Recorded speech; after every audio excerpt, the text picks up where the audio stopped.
எப்பா செம்ம மழை நைனா, அதிகமான மழை, ஒன்றும் சமாளிக்க முடியல. 12:30 மணி வரைக்கும் இங்கே இருக்கிறேன். அப்படியே தூக்குதுமா, அப்படியே பெசிலு அப்படியே ஓடி வந்து கீழே விழுவுது, மேலே தூக்குது ஓடி வந்து கீழே விழுவுது. போலீஸ்கார் வந்து என்னை என்னாடி பாய் மாவில் இங்கே செத்துருக்கத்துல போகிற, ஓடி போயிடுறியேம்மா, ஓடி பறிக்கடின்றா. மோடி இப்போ 2000 போட்டுக்கிறாரு, மாத்திரத்துக்கு கூட 10 பைசா கெதி கிடையாது. பேங்க்கில் போயிருந்தாலும் பணம் இல்லைன்றான். நாங்கள் எப்படி எப்போ சாப்பிட்றது? மைக் அடிச்சு அப்படி ஊந்துடுற மாரி செத்து போகிற மாரி இருக்கிறோம். நாங்கள் அங்கேயே தண்ணி கிடையாது, பால் கிடையாது, உள்ள அப்படி காது அடித்து செத்துற பார்த்தேப்பா நாங்கள்.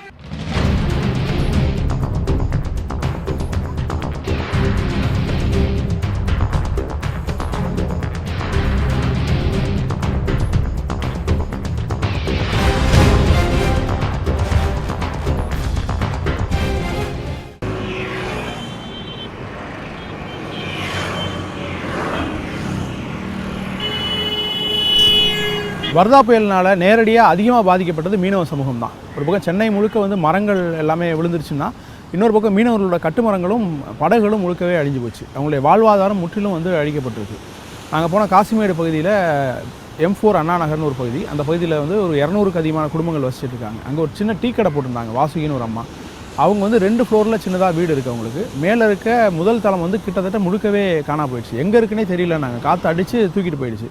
நல்லவேளை அங்கே இருந்த ஒரு கர்ப்பிணி பெண் வந்து ஒரு 1/2 மணி நேரத்துக்கு முன்னாடி தான் கீழே கூப்பிட்டு வந்து வீட்டில் இருமா அப்படின்னு சொல்லிட்டு அவங்க டீ கடைக்கு வந்திருக்காங்க. டீ கடையும் கிட்டத்தட்ட முழுசாகவே காலி ஆகிடுச்சு.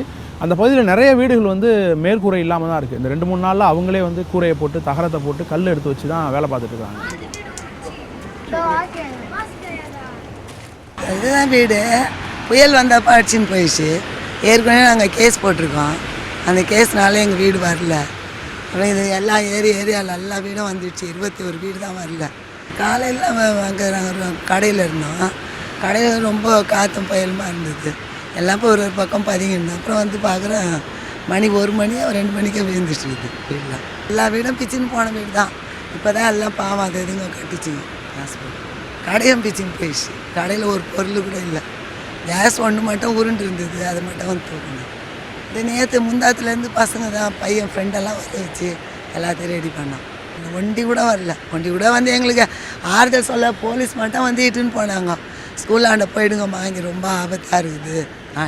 அது மட்டும் கொஞ்சம் நேரம் இருந்தோம். அப்படியே எல்லோரும் எப்போதும் போல வந்துட்டோம். வாசுகி அம்மாவோட பையன் வந்து ஆட்டோ டிரைவராக இருக்கார். கிட்டத்தட்ட ஒரு 50-60 நாளாக அந்த பண மதிப்பிழப்புனால ஆட்டோ ஓட்டுறதே கிடையாது. எல்லாமே 500-1000 ரூபா இல்லை அப்படின்றனால சில்லறையும் இல்லை, 2000 ரூபா கொடுக்குறாங்க. பல பேர் ஆட்டோவை தவிர்த்துட்டு பஸ்ஸில் போக ஆரம்பிச்சிட்டாங்க. பெட்ரோல் வாங்க கூட டீசல் வாங்க கூட எனக்கு காசு இல்லாதனால நான் வந்து ஆட்டோ ஓட்டுறதை நிறுத்திட்டேன். வேறு ஏதாவது கூலி வேலைக்கு போகலாமா அப்படிங்கிற மாதிரியான ஒரு ஆலோசனையில் தான் இருக்கிறதா அவர் நம்மகிட்ட சொன்னார். இந்த ஆட்டோவே ஓட்டுறதில்லை, பையனும் வீட்டிலே தான் இருக்கான். அதான் இந்த பண கதையால் எல்லாம் 500 ரூபா நோட்டு 1000 ரூபா நோட்டு எடுத்து கொடுக்குறாங்கன்னு அதுங்க எந்த சில்லறை எடுத்துன்னு போவோம். பெட்ரோல் பேங்க்கில் போனாலும் 500 ரூபாய்க்கு அப்படியே பெட்ரோல் போடணுமா. அதை வச்சு 1.5 மாதத்துக்கு மேலே அதான் வண்டி ஓட்டியே வீட்டில் தான். எல்லாம் கஷ்டப்படுறவங்க தான். நானே அந்த 3 கவர் 4 கவர் பால் டீ போட்டு விற்றாதான் எங்கள் வீட்டில் சாப்பாடு. அந்த மாதிரி நிலமையில் வாழ்ந்துருக்கோம். 300 ரூபா இருக்கேன் என் பேங்க்கில், அவ்வளோதான். அந்த பேங்க்கில் போய் நாங்கள் பணங்கன்னு மாற்றினதே இல்லை. சுனாமி வரும்போதே இங்கே தான் இருந்தோம். ஆனால் இந்த வாட்டி தான் புயல் வந்து இந்தமாரி ஆயிடுச்சு. கவர்மெண்ட் ஒழுங்காக எங்கள் வீடு கொடுத்தா நாங்கள் ஏன் இங்கே இருக்க போகிறோம் சார்? சொந்த வீட்டுக்காரங்களாம் வாங்கிட்டு போயிட்டாங்க. வாடகை வீட்டுக்காரங்க நாங்கள் எங்கே போய் நடு ரோட்டில் நிற்கிறது நாங்கள். அதனால தான் இந்தமாரி வீட்டை கட்டி நாங்கள் ஆழ்ந்துன்னுக்கிறோம். நாங்கள் இன்னும் சாதாரண புயல் போல இது நாங்கள் அம்மனும். ஆனால் போலீஸ்காரங்க வந்து கூப்பிட்ட உடனே தான் வீடே விழுந்தது. மேலேருந்து ஒரு வீடு விழுந்து இந்த வீடு சரிஞ்சிச்சு. இல்லைன்னா வீட்டில் நானும் என் 2 பிள்ளைங்க எங்கள் வீட்டுக்காரோட எல்லாம் என்ன எப்பவுமே தெரியாது. கவர்மெண்ட்டில் வந்து போலீஸ்காரங்க வந்து கூப்பிட்டு ரோடுக்கு போனோன்னே வீடு விழுந்துருச்சு மேலேருந்து. போன வருஷம் மழையிலனா எதுவுமே ஆகலை எங்களுக்கு. வீடு அப்படியே இருந்தது. அந்த ஒரு இதில் கொஞ்சம் சந்தோஷமான, ஏன்னா நிறைய பேர் இடம் எப்படியோ இந்த இடம் அந்தமாரி எதுவுமே ஆகலை. ஆனால் இந்த வாட்டி புயலில் தான் ரொம்ப நாஸ்தி ஆகிடுச்சு இடமே. ஒன்று கவர்மெண்ட் எங்களுக்கு வாடகை வீடு கொடுத்தாலும் பரவாயில்ல, எதுவுமே இல்லாமல் இப்போ நடுத்தரில் உட்கார மாதிரி தான் இப்போ நாங்கள் உட்காந்துன்னுக்கிறோமே இந்த இடத்துல. வீடு இல்லாத ஒரு கொடுமைக்கு தான் நாங்கள் இந்த இடத்துலலாம் உட்காந்துக்கிறோம். நான் எங்கள் பையன் எல்லாம் மழை இந்த காற்று அடிக்க சொல்லலாம் உள்ளவே படுத்துன்னு இருக்கிறோம். எங்கேயுமே ஸ்கூலில் எங்கேயுமே நாங்கள் போகல. எல்லாம் சாமாகியமாக எல்லாம் நாசனமாக ஆயிடுச்சு. வீடு எல்லாமே பிஞ்சு அப்படியே பறக்குது. அப்படியே உள்ளவே படுத்துன்னு கிடந்தோம். நாங்கள் இடம் எல்லாம் வீட்டில் தங்குறதுக்கு எங்களுக்கு. நாங்கள் எங்கே போகிறது? நாங்கள் சுனாமியில் இருந்தோம், அப்பவும் இங்கேயே தான் கிடக்குறோம். இன்னும் ஒரு வீடு வரல எங்களுக்கு. இன்னொரு பகுதியில் தமிழ்ச்செல்வின்னு ஒரு அம்மாவை பார்த்தோம். அந்த தமிழ்ச்செல்வி அம்மா வீட்டில் கிட்டத்தட்ட எதுவுமே இல்லை, எல்லாமே வந்து காற்று அடிச்சுட்டு போயிடுச்சு. அவங்க திரும்ப எல்லாத்தையும் கொண்டு வந்து தான் ரெடி பண்ணிகிட்டு இருக்காங்க. அவங்க பசங்கள்லாம் மீன் பிடிக்கிற வேலைக்கு தான் போகணும். இந்த ஒரு 4-5 நாளாகவே சுத்தமாக மீன் பிடிக்க போகல. அதுவும் பண மதிப்பு இழப்பு நடந்த பிறகு மீன் வியாபாரம் பெரிய அளவில் சரியாக நடக்கலை. அதனால் நாங்கள் தொடர்ந்து மீன் பிடிக்க போகிறதும் பெரிய சிக்கலில் இருக்குது. இந்த 5 நாள் வந்து நாங்கள் எதுவுமே சாப்பாடுக்கு கூட எதுவுமே இல்லாமல் தான் நாங்கள் அலைஞ்சிட்டு இருக்கோன்ற மாதிரி தான் அவங்களுடைய வருத்தங்களை நம்மக்கிட்ட சொன்னாங்க. கடலில் நாங்கள் இப்போ கொடுத்தா கூட நாங்கள் இங்கே தான் எங்களுக்கு கொடுக்க முடியும். நாங்கள் அவ்வளோ தொழிலாக இருந்து கடல் தொழில் செய்கிறவங்க வர முடியாது இல்லை, இங்கே தான் எங்களுக்கு கொடுக்க முடியும் வீடு. நாங்கள் எங்களுக்கு இங்கே கொடுத்தா தான் நாங்கள் நாளில் இங்கே பிழைக்க முடியும். ரொம்ப தொழிலெல்லாம் கொடுத்தா எங்களால் வர முடியாது, போக முடியாது, கடல் தொழிலே செய்ய முடியாது, வேறு வேலையும் எங்களுக்கு தெரியாது. நாங்களே வீட்டில் நானே இப்போ எதனா ஒரு வியாபாரம்னு ஒன்று பண்ணேன்னா மீன் தான் விற்க முடியும், வேறு எந்த வேலையும் தெரியாது. ஒரு வீட்டு வேலைக்கும் போக முடியாது, எதுக்கும் செய்ய தெரியாது. ஆனால் பழக்கம் கிடையாது இது வரைக்கும் வேலை வெட்டிக்கெல்லாம் போய். இதுக்கு மேலே மீன் விற்க தான் தெரியும் எங்களுக்கு, வேறு எதுவும் செய்ய முடியாது. 2 நாள் வரைக்கும் ஒரே காற்று மழை, பயங்கரமான காற்று அடிச்சு நிற்க முடியல. இங்கே அடிச்சு தள்ளிக்கின்னு அப்படியே போகுது காற்றுல, சமாளிக்க முடியல, நின்று கூட பார்க்க முடியல, ஊட கூட பார்க்க முடியலையே, அந்த அளவுக்கு ஓடுறோம். அப்படியே அடிச்சுக்கின்னு போகுது, தரன்னு வலிச்சுன்னு போகுது காற்று. மழையில் நிற்க முடியல, வீட்டு உள்ளே போனால் வீட்டு உள்ளே இருக்க முடியல, ரோட்டில் நின்று வந்தோம் எல்லாம். கொஞ்சம் அடங்கினோடனே திருப்பி ஓடி ஆறோம், திருப்பியும் நிற்க முடியல. நேற்று தான் இழுத்து கட்டினோன்னே அதுவும் போடல, பேனரில் எதுவுமே போடல, வெறும் சும்மா இழுத்து தான் கட்டிக்குது. இப்போ கூட மழை வந்தால் ஊற்றும், வீட்டில் இடம் கிடையாது. நாங்கள் என்ன பண்ண முடியும், வர்ற காசை வச்சு தான் நாங்கள் தள்ள முடியும், வீட்டில் குடும்பத்தை பண்ண முடியும். மாதம் சம்பளம் வந்தால் தான் அதை வச்சு தள்ள முடியும், இல்லைனா கடல் தொழிலுக்கு போனால் தான் அந்த தொழிலை வச்சு தள்ள முடியும். நாங்கள் வேறு இல்லைன்னா சும்மா தான் நாங்கள் கிடக்கணும், வேறு எதுவுமே கிடையாது.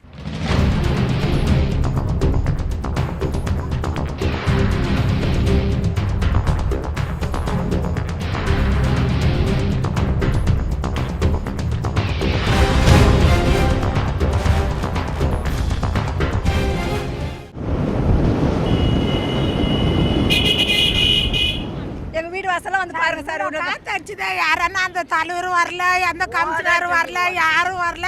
நாங்கள் எப்படி 5 நாள் 4 நாளைக்கு எப்படி தண்ணி இல்லை, கரண்ட் இல்லை, எதுவும் இல்லாத யாரன்னா வந்து பார்க்குறாங்களா சொல்லுங்க?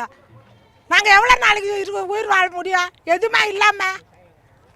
அப்போ எங்க ஓட்டு கேட்க மட்டும் வராங்கல்ல, அந்த தலைவர் அந்த முதலாளி எல்லாம் வரக்கூடாதா? எங்கள் ஊருக்கு வந்து பார்க்கக்கூடாதா?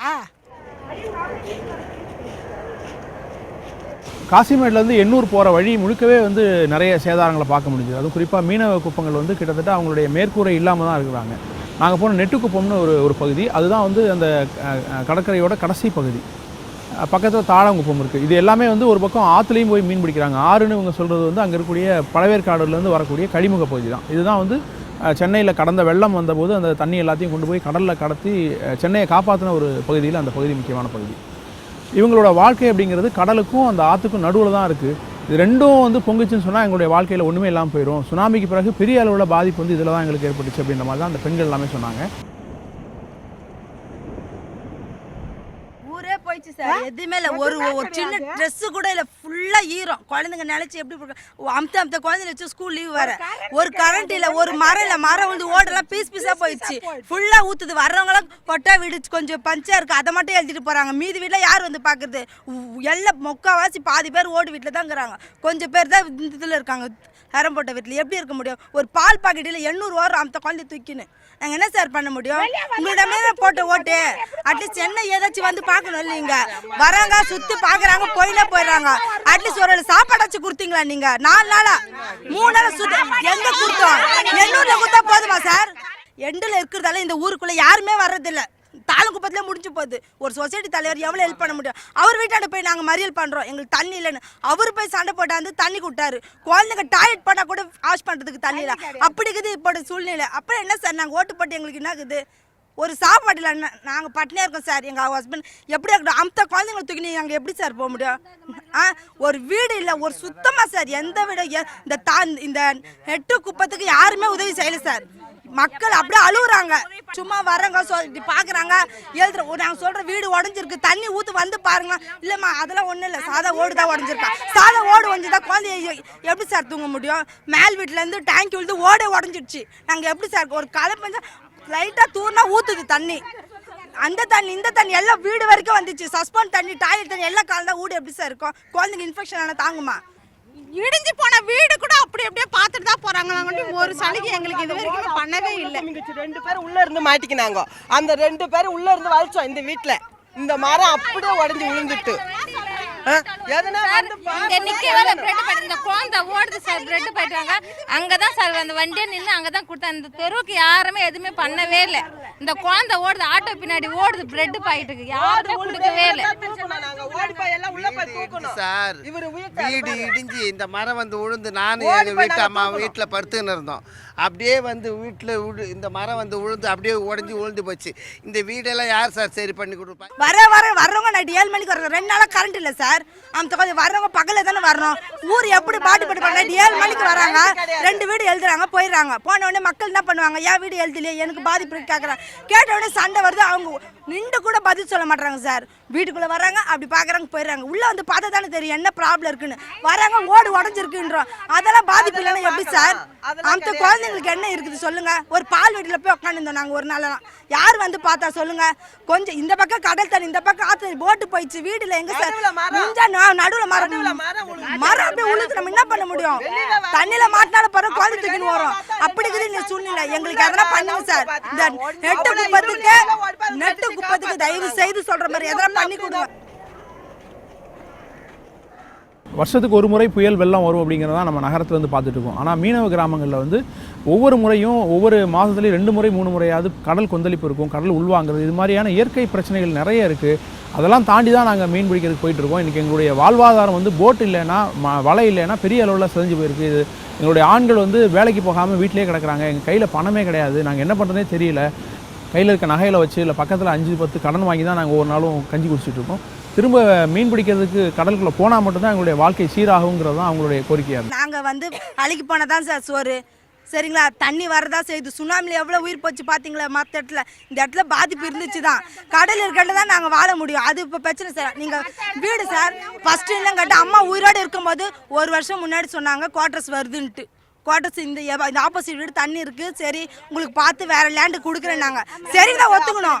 இந்த ஆப்போசிட்டில் இருக்க வீடுங்களுக்கு இது கொடுக்கல என்ன சொல்றது, அது பட்டா கொடுக்கல. ஏன்னா இந்த இடத்துக்கு வேற இடம் கொடுக்க மக்கள் எதுவுமே எதிர்ப்பு சொல்லலையே. சரிதான் ஒத்துக்குனாங்க. இப்போ இந்த சைட்ல நீங்க வீடு கட்டி கொடுங்க, நாங்க போறோம். நாங்க ஒன்றும் சொல்ல, கல் வீடு கட்டி கொடுங்க, நாங்க போறோம். நாங்க எங்களுக்கு இதுதானே பொழைப்பு, இதுதானே. அந்த கடலுக்கு போனா தானே நாங்க வயிறு காப்பாற்ற முடியும். என்ன எங்களுக்கு வீடு இடம் கொடுத்து வீடு கட்டி கொடுத்து எங்களுக்கு வேலை வாங்கி கொடுங்க, நாங்க போயிடுறோம். இப்போ நாங்க கிளம்புறோம். எங்களுக்கு ஈபி வேலை வாங்கி கொடுங்க, எங்களுக்கு கவர்மெண்ட் வேலை வாங்கி கொடுங்க. எங்களுக்கு எந்த வேலை, எங்களுக்கு நிரந்தரமா எங்க பிள்ளைங்க வாழணும். கவர்மெண்ட்ல இருந்து எங்களுக்கு ஒரு வேலை வேணும். எங்களுக்கு அந்த வேலை கவர்மெண்ட்ல இருந்து எங்களுக்கு வேலை வேணும். எங்களுக்கு இந்த வேலை அந்த வேலை வேணாம். எங்களுக்கு கவர்மெண்ட்ல இருந்து ஒரு வேலை வேணும். எங்களுக்கு இருக்க இடம் வேணும். நாங்க விட்டுட்டு நாங்க கிளம்பிடுறோம். ஏன்னா நாங்க அப்பப்போ வருஷம் மலைக்கு காத்துக்கு அப்பப்போ பயந்துக்கின்னு பிள்ளைங்களை வச்சுக்கின்னு வீட்டுல இருக்கிற நேரம் நாங்க இப்படியே போயிருந்தே நல்லது தானே. அந்த உழைச்சி சாப்பிட்றதுக்கு தானே நாங்க கேட்குறோம். இப்போ நாங்க இருந்தாக்கா இங்க கடல்ல பொழைச்சி 100 ரூபாய் வித்து கூட நாங்க சாப்பாடு அந்நேரத்துக்கு ஓடிப்பா அரிசி பருப்பு என்ன சாப்பாடு செய்வோம். அந்த மாதிரி ஆளுங்க தான் இங்க இருக்கிறோம் நாங்க. நெட்டுக்குப்பத்தில் ஒரு பாட்டியை பார்த்தோம். ரொம்ப வயசான பாட்டி. வீட்டில் வேறு யாருமே அவங்களுக்கு வந்து சொந்தம்னு சொல்லிக்கிறதுக்கு யாருமே இல்லை. அவங்களுடைய வீடு வந்து இந்த காற்றுல சுத்தமாகவே அடிச்சிட்டு போயிடுச்சு. ஏமா எதுவுமே தரல சார். ஓலை கொடுப்பார் சார், அழுகுறோம் சார். ஒன்றுமே இல்லைப்பா சார். ஒரு ரொட்டி கூட கிடையாது, ஒரு காப்பி கிடையாது, தண்ணி கிடையாது. எல்லாம் தவிக்கிறோம். கோயில் வந்துட்டு கோயில் 12 மணி கரெக்டாக ஏற்றிட்டு போகும்போது குளத்தெல்லாம் தவிக்கிறோம். இப்போ வந்து எல்என்டிக்காரு அந்த இடத்தையே அப்படியே பிடிச்சிட்டு இப்போ எங்களுக்கு ஒரு வேலை கொடுக்க மாட்டேங்கிறாங்க. இப்போ நாங்கள் கடலுக்கு போய் மீன் பிடிக்கிற இடத்துலையே கம்பெனி கட்டிட்டு கடலில் போய் ரோடு போட்டுட்டாங்க. கடலில் போய் ரோடு போட்டு அப்படியே எல்என்டிக்காரு பிடிச்சிட்டாங்க. இப்போ எல்என்டியில் போய் என் பிள்ளைங்களுக்கு வேலை கொடுன்னு கேட்டால் வேலை கொடுக்க மாட்டேங்கிறாங்க. வேலையும் கொடுக்க மாட்டேங்கிறேன், வீடும் கொடுக்க மாட்டேங்கிறேன், இடமும் கொடுக்க மாட்டேங்கிறேன். கம்பெனி ஃபுல்லாக கட்டிட்டு பக்கத்தில் கரண்ட் இருக்குது. ஒரு வாரமாக இந்த குழந்தைங்களை வச்சுன்னு கரண்ட் இல்லாத கொசு கடியில் நாங்கள் சாப்பிட்றோம். நான் கரண்ட்டு கொடுக்கக்கூடாதா? எங்க இடத்துல வந்து நீங்க ஈபி கரண்ட் உபயோகப்படுத்துறீங்க. எங்க இந்த 2 தண்ணியில தான் நீங்க கரண்ட்டை உபயோகப்படுத்துறீங்க. இந்த கரண்ட்டுக்கெல்லாம் எல்லாமே இங்க அங்க எந்தெந்த ஊர்ல இருந்து வர்றவங்களுக்கெல்லாம் வேலை. நாங்க பக்கத்துல இருந்து மீன்காரங்க நாங்க கடலை கொடுத்துட்டு நாங்க மீன் பிடிக்கிற ஏரியாவை விட்டுட்டு அந்த இடத்துல ரோடு கட்டிட்டு இவ்வளோ அந்த போட்டு கப்பலெல்லாம் வந்து தங்கறதுக்கு உங்களுக்கு இடம், எங்களுக்கு பொழைக்கிறதுக்கு வசதி இல்லை. எங்களுக்கு வேலை இல்லை, வசதி இல்லை, பொழைக்கவும் முடியல. எங்களுக்கு யார் கொடுத்தாங்க வீடு? வீடு கொடுத்தான்னு சொல்லுவாங்க. வீடே கொடுக்கல. நீங்க இப்படிதான் இருந்தாகணும், நீங்க இந்த மழையில காத்துல இந்த சந்தில பொந்தலெல்லாம் நீங்க இப்படிதான் இருந்தாகணும்ன்றாங்க. அப்புறம் நாங்க வீடு கொடுத்தான்னு சொல்லும்போது எப்படி சார் வீடு கொடுத்தான்னு சொல்லுவாங்க? கொடுக்காத வீடை கொடுத்தான்னு எப்படி சார் சொல்லுவாங்க? எங்களுக்கு எந்த ஒரு குடிசை மாற்று வாரியத்துல கூட ஒரு வீடு கட்டி கொடுக்கலையே. இந்த ஓலை வீட்டிலே தானே நாங்களும் கிடக்குறோம் இவ்வளவு நாளா. அது வேற, அதுல வேற ரொம்ப கஷ்டம். அந்த காசு வேற செல்லாத தொட்டி. இப்ப காசு எங்களுக்கு மட்டும் காசு மாத்துறதுக்கு சொல்லுங்க. பெரிய பெரிய அதிகாரி, பெரிய பெரிய கோடீஸ்வரர், இந்த அரசியல்வாதி எல்லாமே இப்ப மாத்தாதியாக்குறீங்க. கருப்பு பணம் வெளியே வரணும், கருப்பு பணம் வெளியே வரணும்னு அவங்களாம் யாராவது அந்த பேங்க் கண்ண வந்து நிற்கிறாங்களா? யாராவது அந்த இதில் வந்து நிற்கிறாங்களா? இந்த இல்லாத்து செல்லாத்து தான் போய் 1000 ரூபாய் 500 ரூபாய்க்கு போய் கியூவில் நின்று காலையில் போய் 5 மணிக்கு போய் நிற்கிறவங்க சாயந்தரம் 7 மணி வரைக்கும் இருந்துட்டு வராங்க. 2000 ரூபாவா? 2000 ரூபாய்க்கு ஒரு டோக்கன் தராங்களா? இன்னைக்கு போய் நீ கியூவில் நின்றாக்கா இன்னைக்கு டோக்கன் கொடுத்தா நாளைக்கு தான் அந்த 2000 ரூபாய் எடுக்கணுமா? அந்த 2000 ரூபாய் எடுத்து இந்த பிள்ளை ஸ்கூலுக்கு அனுப்பணுமா, இந்த பிள்ளைங்களுக்கு சாப்பாடு செய்யணுமா, ஒரு பால் வாங்கணுமா? அப்போ இவ்வளோ பணம் வச்சுன்னுக்குறவங்க எப்படி மாற்றினீங்க? அவங்களாம் கீவில் வந்து நிற்கவே இல்லையே. இன்னும் நாங்கள் 10,000 ரூபாய் 5000 ரூபாய் வச்சுன்னுக்குறவங்க போய் பேங்க்கில் போடு அந்த 500 ரூபாய் 1000 ரூபாய் நோட்டு வச்சுன்னுக்குறவங்க பேங்க்கில் போட்டுட்டு சாப்பாடு இல்லாத சாப்பிட்றோம். நாங்கள் ஷூட்லாம் முடிச்சுட்டு வெளியில் கிளம்புறப்ப ஒரு அம்மா வந்து ரொம்ப கோவமாக கத்தி பேசிகிட்டு இருந்தாங்க. தனுஷ்கோடி இப்படி தான் யாருமே கண்டுக்காமல் புயல் அழிஞ்சு போச்சு. இன்றைக்கி அது பெரிய டூரிஸ்ட் ஸ்பாட் மாதிரி இருக்குது. அங்கே இருக்க மக்கள் எல்லாமே போயிட்டாங்க. ஆனால் எல்லாம் போய் பார்த்துட்டு வராங்க மற்றவங்கலாம். அதே மாதிரி இன்னும் ஒரு 10 வருஷத்தில் நெட்டுக்குப்பம், தாளங்குப்பம் இதெல்லாம் அழிஞ்சு போயிடும். அரசாங்கமோ நீங்களோ யாருமே எங்களை கண்டுக்கிறதே கிடையாது. ஒரு 10 வருஷம் கழிச்சு இந்த பகுதியில் வந்து நீங்கள் டூரிஸ்ட்டாக வந்து பார்த்துட்டு போவீங்க. இங்கே தான் நெட்டுக்குப்பம் இருந்தது, இங்கே தான் தாளங்குப்பம் இருந்தது, அந்த மாதிரியான சூழல் சீக்கிரம் வரப்போகுது அப்படிங்கிற மாதிரி தான் அவங்க கத்திக்கிட்டு இருந்தாங்க. இன்னமும் பல்லு தேய்க்கல, இன்னமும் பாதி பேர் பல்லு தேய்க்கல, இன்னும் சாப்பிடவே இல்லை. சும்மதான் இருக்கிறோம், ப்ராமிஸாக சும்மதான் இருக்கிறோம். நீங்கள் நம்புங்க, நம்ப கட்டினா போங்க. இன்னமும் நாங்கள் பல்லுகளை தேய்க்காத ஒன்றுமே இல்லாத சாப்பிடாதாங்கிறோம். இந்த இடத்துல ஒரு வேளை சாப்பாடு தான் இப்போ எங்களுக்கு கிடைக்கிற மாதிரி இருக்குது. ஏன்னா நாங்களாம் கடன் வாங்கி சாப்பிட்றோமே, வளைக்கம் போக முடியாது, அந்த ஏடிஎம்லேயும் காசு எடுக்க முடியாது. வண்டிக்கிட்ட வாங்கி 10 ரூபாய் 20 ரூபா வாங்கி ஆளுக்கு கொஞ்சம் அரை கிலோ அரிசி வாங்கி கொஞ்சம் சாப்பாடு செய்து சாப்பிட்டு நைட்டு அதுக்காக வேண்டி நாங்கள் ஒரு 2 வேளை பட்டினியாக இருந்துட்டு சாயந்தரம் 3 மணிக்கு 4 மணிக்கு சாப்பிடுவோம். பிள்ளைங்களுக்காக தான் எதனா கொஞ்சம் நஞ்சம் வாங்கி அம்மா ஹோட்டலில் போய் 5 ரூபாய்க்கு இட்லி வாங்கி வந்து ஆளுக்கு 2 ஊட்டிடுவோம். பிள்ளைங்களை போட்டு சும்மா பட்டினி இருக்க முடியுமா? ஒரு நாளைக்கு பால் வாங்கினா மறுநாளைக்கு பால் வர மாட்டேங்குது. ஒரு பால் வாங்கி 2 நாளைக்கு காய்ச்சி தண்ணியில் வச்சாலே திருப்பம் காய்ச்சுறோம், அது கெட்டு போகுது.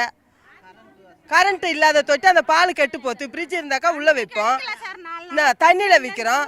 அந்த பால் கொஞ்சம் வாங்கியாலாம் சரி. நாங்களாம் டீ குடிக்கிறோங்க சார், நிறைய டீ குடிப்போம். அந்த டீ குடிக்கிறதே இப்போ இந்த ஒரு வாரமாக நாங்கள் கட் பண்ணி வச்சுருக்குறோம். ஏன்னா அந்த பால் இருந்தால் குழந்தைங்களுக்கு கொடுக்கணும். பெரியவங்க தாக்கு பிடிக்கிறோம், குழந்தைங்க தாக்கு பிடிக்குமா? குடி தண்ணி கூட வரல, தண்ணி கூட வராத தொட்டி தான் இப்போ தண்ணி. அன்றைக்கி ஒரு நாள் அந்த கேனு கூட வரல.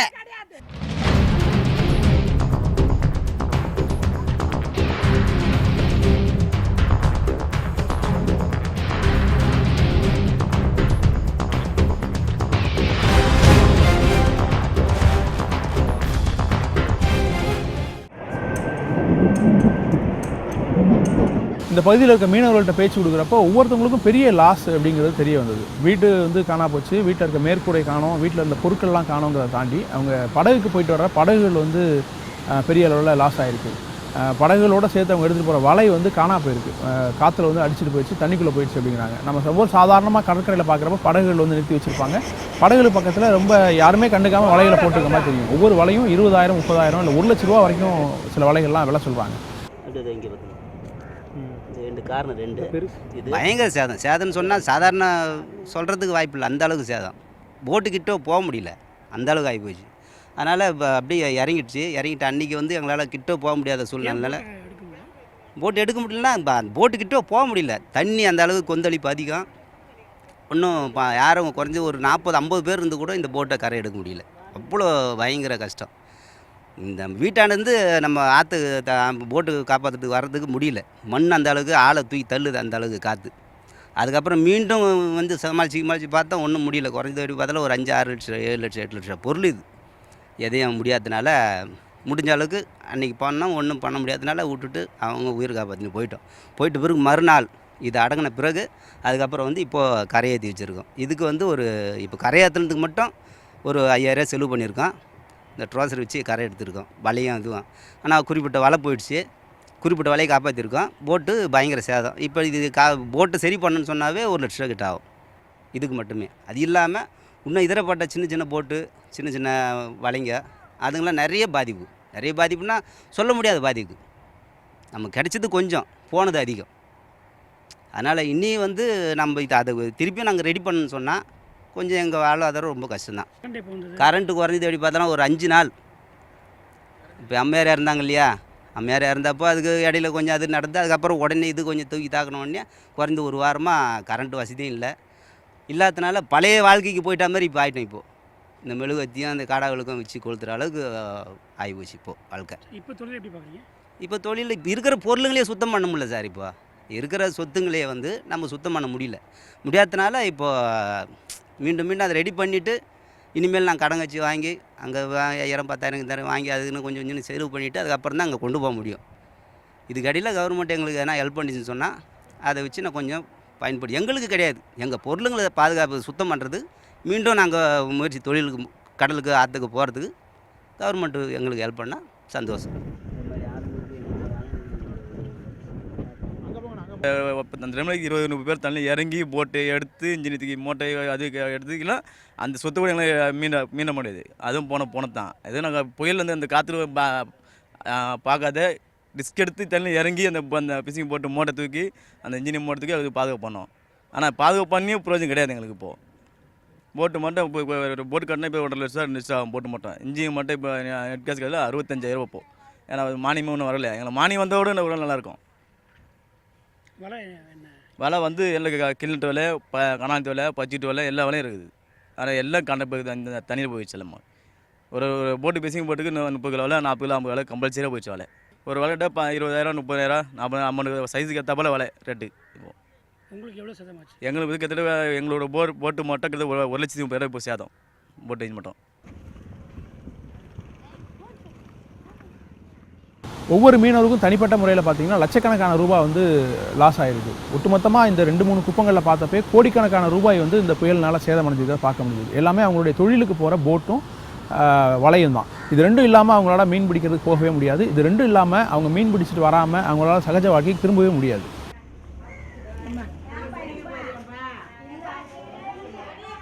வீடும் முறிஞ்சு போச்சு, எல்லாம் முறிஞ்சின்னு கழுது. ஒரு ஏதோ ஒரு கவர்மெண்ட்டில் ஒரு வீடு கொடுத்தாங்க, குடிச்சு தான் நிற்குதப்பா. எல்லாம் வேலையெல்லாம் அப்படி அப்படியே போயிடுச்சப்பா. ஒன்று கூட இல்லை எல்லாம் போயிடுச்சப்பா. மரம் கொடி செடி எல்லாம் போயிடுச்சு. ஒன்றுமே இல்லை எங்களுக்கு. நாங்கள் என்ன பண்ண முடியும்? எங்களாம் போய் எந்த குளம் குப்பை வாங்கி வந்து இந்த சோறு துண்டு என்ன பண்ணோம்? நாங்கள் என்ன பண்ண முடியும்? கடல்லே வலையை தள்ளப்படுறாங்க. வலையாக போயிடுச்சு. போட்டு அப்படி அப்படியே உடஞ்சி போச்சு. நாங்கள் என்ன பண்ணுறது ஐயா? வலைலாம் அப்படி பிஞ்சு போச்சு. போட்டுக்கு 3 அப்படி 4 5 எல்லாம் மிஷின் எல்லாம் போச்சு. 2 லட்சம் 3 லட்சம் 4 லட்சம் சொத்து அப்படி அப்படியே போயிடுச்சு ஐயா. கடல் அந்த கோயில் அடிச்சு எதுவுமே இல்லை, எல்லாம் போச்சு. நாங்கள் கஞ்சி தண்ணியை எங்கே பச்சை தண்ணி குடிச்சு நாங்கள் படுத்துன்னு கிடக்குறோம். 4 நாளைக்கு. இப்போ தான் அந்த சோறு கஞ்சி காசு குடிக்கிறேன். இப்போ 2 நாளாக எண்ணூரில் இருக்க தாழங்குப்பம் மீன் மார்க்கெட் பெரிய அளவில் பாதிக்கப்பட்டிருந்தது. கிட்டத்தட்ட மேற்கூரை எல்லாமே காணா போச்சு. வழக்கமாக இங்கே மீன் வாங்குறதுக்கு எப்படி ஒரு 100-200 பேர் வந்து காத்துட்ருப்பாங்க, புதுசாக உடனடியாக பிடிச்ச ஃப்ரெஷ்ஷாக வர்ற மீன்களை வாங்கிட்டு போகிறதுக்காக. ஆனால் இன்றைக்கி மீன் பிடிக்கிறதுக்கு யாருமே போகலை. வேறு வழி இல்லாமல் நாங்கள் வேறு இடத்துலேருந்து கொஞ்சம் மீனை வாங்கிட்டு வந்து எங்கள் வயிற்று பழப்புக்காக வச்சு விற்றுட்ருக்கோம். இதை வாங்குறதுக்கும் ஆள் வர்றதே இல்லை. வெளியே ஒரு ஜனம் கூட வர முடியல. வந்து அப்படியே காத்தாடு தூக்குது. நாங்கள் என்ன செய்ய முடியும்? எவ்வளோ கஷ்டத்தை அனுபவிச்சிட்டோம். ஆனால் இந்த மாதிரி கஷ்டத்தை நாங்கள் அனுபவிச்சதே கிடையாது. சுனாமி வந்தப்போ கூட இந்த மாதிரி அதிசயம் கிடையாது. ஆனால் கொஞ்சம் ஊர் அழிச்சிட்டு கொஞ்சம் ஊர் விட்டு வச்சு. இது அப்படி கிடையாது. கடற்வார் முடிச்சுட்டு அப்படி எங்கள் வீட்டில் ஒரு ஓடு கிடையாது. எல்லாம் அப்படி நூறுங்கி போச்சு. ஒரு தண்ணி கூட கிடையாது. 4 நாள் தண்ணியில் சித்திரவாதப்பட்டோம். நம்ம என்ன செய்ய? பாலும் கிடைக்கல, தண்ணியும் கிடைக்கல. இந்த கேன் தண்ணி ஒன்று வாங்கி வச்சு கொஞ்சம் அதை வச்சு நாக்க நினச்சிக்கிட்டேன். பண மதிப்பிழப்பு நடந்த பிறகு மீன் வாங்குறதுக்கு ஆட்கள் ரொம்ப குறைஞ்சி போயிட்டாங்க. எங்கள் தொழிலே கிட்டத்தட்ட நடக்கவே இல்லைங்கிற மாதிரி தான் அங்கே இருக்கக்கூடிய பெண்களோட குமுறலாக இருந்தது. காய்கறி வாங்க சாப்பிட்றதுக்கே முடியல. இவங்க எப்படி மீன் வாங்க வருவாங்க? மீன் வாங்க வந்தாலும் 2,000 ரூபாய் எடுத்து வராங்க. எங்கிட்ட சில்லறை இல்லை. எந்த பேங்க்கில் போய் நாங்கள் மாற்றுறது? கிட்டத்தட்ட நாங்கள் வந்து 2 விதமான தாக்குதலில் மாட்டிக்கிட்டு இருக்கோம். ஒரு பக்கம் புயல் அடித்து அதுலேருந்து தப்பிச்சு வெளில வந்திருக்கோம். ஆனால் இந்த ரூபாய் மதிப்பிழப்புங்கிறது அதை விட பெரிய புயலாக இருக்குது. இதுலேருந்து மீண்டு வருவோமா அப்படின்னே தெரியலன்றதான் அவங்களுடைய கேள்வியாக இருந்தது. எந்த சில்லறை நோட்டு பேங்க்கில் ஒரு இந்த சுசைட் துட்டு போட்டாங்க, அதையும் எடுக்க முடியாமல் நாங்கள் திண்டாடுறோம். என்னக்கா பணம் இல்லைன்றாங்க. பேங்க்கில் போனால் எங்கள் பணம் தான் இல்லைன்றாங்க. போனால் இல்லைன்றாங்க. நாளைக்கு வா நாளைக்கு வான்னு வலிக்கிறாங்க. 2,000 ரூபாய் நோட்டு தராங்க. 1,500 ஒரு 1000 ரூபாய் எடுக்க போனால் 2000 நீ 1000 ரூபாய் போட்டு 2,000 ரூபாய் எடுத்துன்னு போன்றாங்க பேங்க்கில். அப்போ நாங்கள் என்ன செய்ய? எங்கிட்ட சில்லறை இல்லை. 2000 ரூபாய் தான் இருக்குது. நீ 1000 ரூபாய் போட்டு 2000 ரூபாய் எடுத்துன்னு போன்றாங்க பேங்க்கில். அதுவும் எப்படி அவங்க சில்லறை கொடுத்தா தான் வாங்குறோம். இல்லைன்னா நாங்கள் என்ன 2000 ரூபாய் வியாபாரமாக பண்ணுற மாதிரில இருக்கிறோம். இந்த ஒரு 500 மீன் வாங்கி போட்டால் இந்த 250 ரூபா நஷ்டம். அங்கே நாங்கள் விலை கொடுத்து வாங்குறோம். அவங்க இல்லாத வறுமை கொண்டாந்து கொட்டுறாங்க. நாங்கள் விலை கொடுத்து வாங்குறோம். கடையில் எல்லாம் மாலை போட்டுக்கிட்டு விலை கொடுத்து மீன் வாங்க மாட்டுறாங்க. வியாபாரம் கிடையாது. வர்றவங்கலாம் என்ன பண்ணுறாங்க, என்னன்னா எங்களுக்கு காசு இல்லை அப்படின்னு பழைய வியாபாரம். அதுக்கு முன்ன வியாபாரம் நல்லா ஆச்சு. இப்போ வியாபாரத்து காசு இதுன்றது வியாபாரமே கிடையாது. சொல்லாத போச்சு. யாருமே மீன் மார்க்கெட்டில் ஜனம் வர்றது கிடையாது. வாங்குவாங்க 1000 மீன் 500 ரூபா மீன் இப்படி வாங்குங்க ஜனங்க. இப்போ 100 ரூபாய்க்கு 2000 ரூபாய் நோட்டு எடுத்துன்னு வருதுங்க. சில்லறை இல்லைன்னா எடுத்து வீட்டுக்கு போயிடுதுங்க. எங்கெங்கேயோ இருந்து வருதுங்க. அதுங்க குடும்பம் தானே தேவை இல்லையா? நமக்கு இருக்க கஷ்டம் தானே அதுங்களுக்கு இருக்கா. நாங்கள் என்ன செய்ய முடியும்? 500 ரூபாய்க்கு எடுத்துக்க மாறாதுன்றாங்க. எதுவுமே செய்ய முடியல. 2000 ரூபாய் எடுத்து வராங்க. எனக்கு ஒரு 200 ரூபா மீன் கொடுன்றாங்க. கொடுத்தாங்க அந்த 2000 ரூபாய் எடுத்து கொடுத்துட்றாங்க. நான் இப்போ தான் இந்த கால் வலிக்கு எனக்கு நான் வாங்கி வந்தாங்க. பேங்கில் வாங்கி வந்தேனே இப்போ தான் இவ்வளோ நேரம் பொறுத்துன்றாங்க. நாங்கள் என்ன பண்ண முடியும்? அதுலேயே வியாபாரம் வரமாட்டேன் எங்களுக்கு. சரியா 2000 ரூபாய் இருக்குது. பணக்காரன் கூட 2000 ரூபாய் எடுத்து கொண்டேன். நான் பிஞ்சுக்காரன் 2000 ரூபாய் நான் இப்போ தான் எடுத்துன்னு வந்தாங்க இந்த பேங்க்லேருந்து. நான் என்ன பண்ணான்றாங்க. நாங்கள் என்ன பண்ணோம்? நாங்கள் எங்கே போயோம்? நான் எங்களுக்கு பேங்க் இருக்குது பக்கத்தில். நாங்கள் மாற்றி கொடுக்குறதுக்கு அது கூட கொடுக்க மாட்டேன். நாங்கள் வச்சுருக்கேன். யாரும் கொடுக்க மாட்டேறாங்க. நான் என்ன பண்ணுறது?